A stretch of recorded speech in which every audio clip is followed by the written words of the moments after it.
তো বাড়িতে এসে বেরিয়েছিলাম রান্নাবান্না করে খাওয়া দাওয়া করে অনেকটাই দেরি হয়ে যায়, প্রায় 4:30 পৌনে 5টা আমার খেতে খেতে বেজে যায়।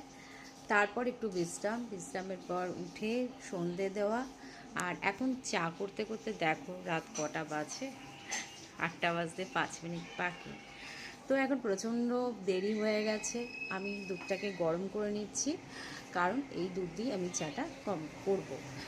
এই দেখো দুধ গরম হচ্ছে, একদম সকালবেলায় এনে রাখা ছিল, কিন্তু আমি সময় পাইনি, সেহেতু আমি দুধটা গরম করতে পারিনি। আর এই যে দুধের প্যাকেট আমুলের, তো আরেকটু গরম হবে, তারপরে চা করব।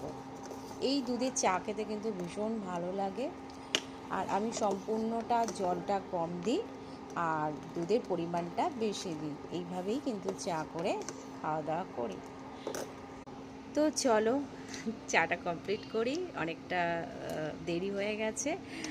আর ইন্ডাকশানটা দেখছি, কারণ এটা আবার দুধটা যদি পড়ে যায়, ওই জন্য ইন্ডাকশানের দিকে তাকিয়ে লক্ষ্য করলাম। তো চলো এখন চাটা কমপ্লিট করে খাই। তো এখনকার মতন টাটা।